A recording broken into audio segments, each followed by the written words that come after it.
Hey everyone, it's Mike Andes. I'm the founder of Augusta Lawn Care. We have over 70 locations around North America. Today I'm talking about how big can you grow your lawn care and landscaping business. Because in my mind, there's actually a predetermined number, and really at the end of the day, it's only limited by your knowledge and your ability to grow as a leader. So when we look at a graph like this, when we look at how big can I grow my lawn care business over the course of time, this is kind of how I see it when I look at entrepreneurs, business owners, and that is eventually they'll come to a point where they just can't grow above it. They'll get 2 employees and they just cannot grow their business. They get to maybe $1 million in revenue and they grow really, really fast, and all of a sudden they just start just hitting the top, right? They'll get to $1 million and all of a sudden they're just like, well, we can't really grow above that line of $1 million in revenue. That is, there's something here. There's a limiting belief, there's a limiting attribute in their skill set that is keeping them from growing the business. For some, like I said, they'll grow their business maybe a little bit slower over the course of time, and then they'll hit 1 or 2 employees and just kind of like, it just, sometimes maybe it'll jump up, then it comes down, and it just seems like they can't keep this momentum of growth alive. And I ask, why?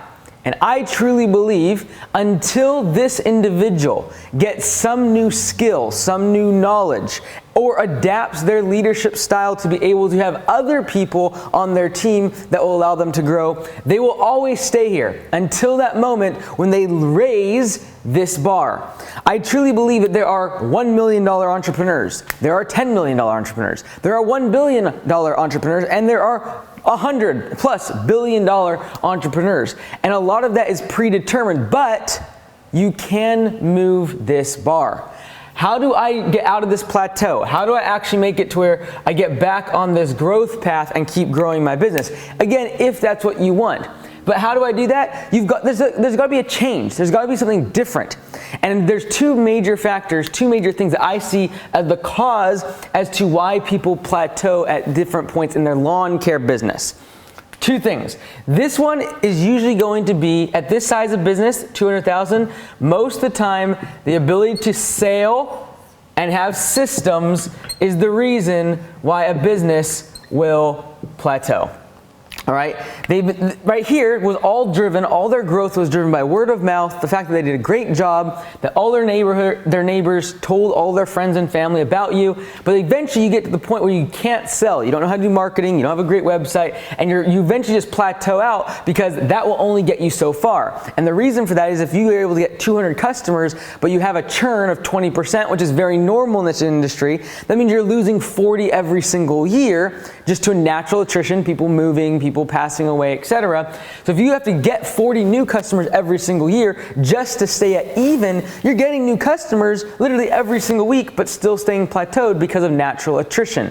People leaving, people moving, etc. So you need an ability to sell even more and break through this plateau of $200,000, and to do that using sales. It's going to be having a great website, having a system to sell using an estimate, having a great CRM, having a great automation system to actually keep growing the business past that plateau that you would otherwise be at. And for some people, it's at $500,000, and it's a mix of these sales and systems. Above that, when we get to this $1 million mark, or even $800,000, kind of in this range and above, this is what, in my mind, my perception, has always been the issue when it comes to who cannot break past this, and this is leadership. I see this across the board. People will be great salespeople. They'll break through the sales part. They might even figure out some great systems in their business, but if they cannot lead, if they cannot be a strong leader, they will not be able to pass usually that $1 million marker. And again, they might get here really fast, but they'll eventually hit a capacity, they'll hit a restraint that keeps them from growing the business, and it's because they aren't a good leader. If you want your employees to show up on time, guess what? You have to show up on time. If you want them to work hard and be efficient and be money motivated, you've got to be that way. And so then it's like, well, this is horrible. What if I'm a $500,000 entrepreneur? Should I just give up? I'm just stuck here at $500,000. I have 4 or 5 employees. I have five trucks, and I just can't break through this half a million dollar marker. Well, the only thing that will keep you from growing, and the only thing that will allow you to keep growing, is by taking away the restraint. and being self-aware enough to realize, oh, I'm not very good at sales. I've got to get out of just being like, oh, word of mouth is the only way I take my customers. I don't need any more ability to sell. I don't need any website. I don't need to do any Google. I don't need to learn Facebook ads. I don't need to learn any way of advertising. I don't need to learn how to sell in person and use scarcity and talk to people and use eye contact. I don't need to learn any of that. Well, then you're going to stay at that level forever. But if you're self-aware enough to realize, hey, I have an issue with being able to lead other people. I have an issue with pushing myself. I have an issue with only being able to work 3 or 4 hours a day, and then I get distracted, and then I get down a rabbit hole on software, or then I start thinking about this, and I start worrying about money, and then I start looking at all the numbers, but I don't do any work. These are things that you've got to be self-aware enough to realize, what are your capacities? Where are your constraints? And in your entrepreneurial growth, what barriers are you going to hit on your way to future growth? And so for myself, 5 years ago, I was probably $1 million entrepreneur.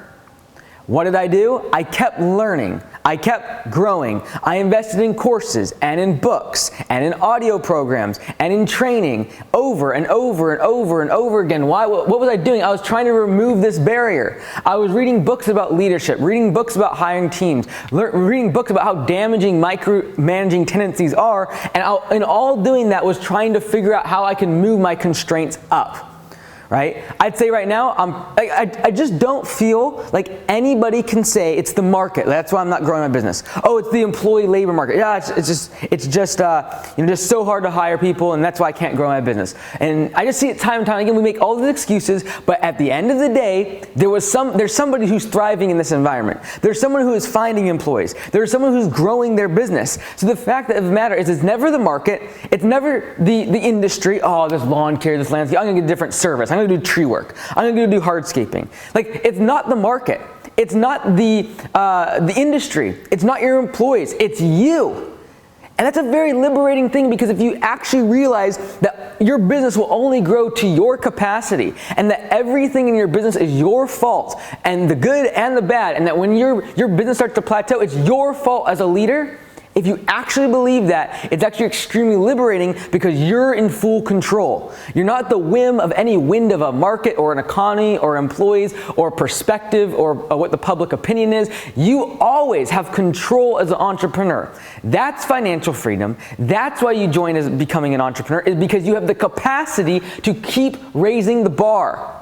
I encourage you, whether it be investing in yourself by getting a course, whether it be investing in yourself going to a community college and doing an evening course, whether it be listening to audiobooks, listening to podcasts, there's a wealth of knowledge that will allow you to grow your capacities, get past your leadership boundaries, get past your ability to sell or not, to your inability to sell, or create systems. There are always ways to do this.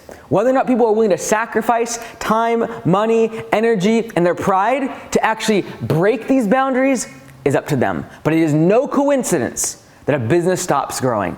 It is the leader's fault, and it is in the leader's hands, and it is within their capacity to move their limiting beliefs, move their limiting behaviors, move their limiting things, the things that are limiting the business from growing. It is only the entrepreneur and the founder's ability to do so.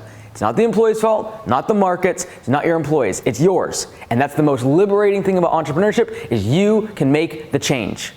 I'm Mike Andes, I'll see you tomorrow.